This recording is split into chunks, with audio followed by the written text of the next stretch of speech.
प्रतीक्षा Sinha, inner wheel club की सदस्य। आज राष्ट्रीय महिला दिवस के शुभ अवसर पर आप सभी को हार्दिक अभिनंदन करती हूँ। 15-20 मिनट में हो गए। क्योंकि आज सरोजनी नायडू जी का जन्मदिन है और उनकी स्मृति में ही हम राष्ट्रीय महिला दिवस अपने भारतवर्ष में मनाते हैं। मोतिहारी नगर निगम की अध्यक्ष साहिबा प्रीति गुप्ता जी महापौर का भी मैं हार्दिक अभिनंदन करती हूँ हमारे क्लब में, और उनके साथ आए हुए सभी उनके जो सहयोगी हैं उनके साथ जो है उनका भी मैं तहे दिल से स्वागत करती हूँ। और अब चूंकि राष्ट्रीय महिला दिवस सरोजनी नायडू जी के जन्मदिन के अवसर पे मनाया जाता है, तो मैं चाहूंगी कि उनके जीवन पे कुछ प्रकाश डालूं।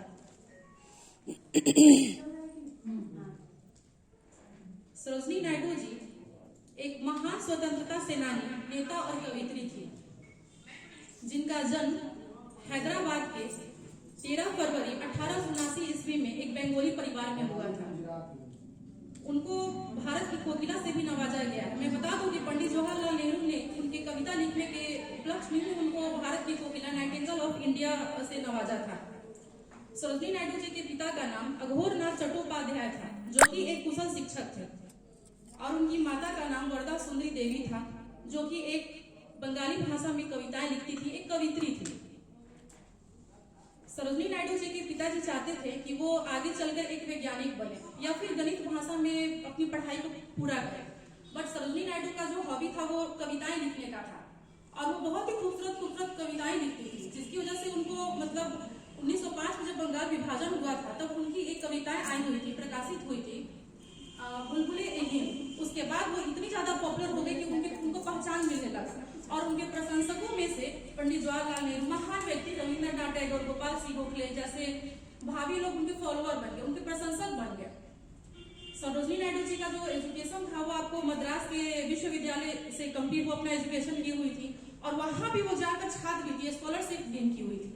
कहने का अर्थ है कि सरोजनी नायडू जो थी बचपन से ही होनहार छात्रा थी, और फिर उसके आगे की पढ़ाई के लिए वो लंदन चली गई। लंदन जाने के बाद उन्होंने अपना कैम्ब्रिज विश्वविद्यालय से अपना आगे का पढ़ाई कंप्लीट किया। पढ़ाई कंप्लीट करने के दौरान उनकी मुलाकात गोविंद नाथ रजालू नायडू जी से हुई। वहीं पर वो इंटरकास्ट जाकर वो मैरिज की। उस वक्त समझिए तो इंटरकास्ट जो मैरिज करना एक तरह के समाज में बगावत जैसा था। शादी के बाद उनके 5 बच्चे हुए। 5 बच्चों में उनकी जो पहली संतान थी उनकी बेटी थी, और उनकी बेटी का नाम पंजा था। वो भी कवित्री ही बनी, और फिर उसके बाद वो राजनीति में उतरी। राजनीति में उतरने के बाद फिर 1861 ईस्वी के करीब उनको पश्चिम बंगाल का गवर्नर बनाया गया। मैं आपको बता दूं कि सरोजनी नायडू जी हमारे देश की प्रथम ऐसी महिला है जो उत्तर प्रदेश राज्य की गवर्नर बनी थी आजादी के बाद। उनका बहुत सारे समझिए तो आजादी के टाइम जब गांधी जी अभियान चलाए हुए थे 1942 में, भारत छोड़ो आंदोलन, सविनय अवज्ञा आंदोलन, दांडी यात्रा, उन सभी में उनका एक अहम रोल हुआ करता था। एक बार की बात है, जब गांधी जी 1942 में दांडी भारत छोड़ो आंदोलन अपना अभियान चला रहे थे, तो उनकी वो जो अहम भूमिका थी, पूरे 21 महीने तक उनको जेल में जाना पड़ा था। कहने का अभिप्राय ये है कि वो महान स्वतंत्रता सेनानी तो थी ही, हर चीज में आगे बढ़ चढ़कर हिस्सा लेती थी। देश की आजादी से लेकर हो तो या फिर महिलाओं के उत्थान को लेकर हो, वो बहुत ही आगे हर चीज में साथ दिया करती थी। फिर उनकी मुलाकात गांधी जी से हुई।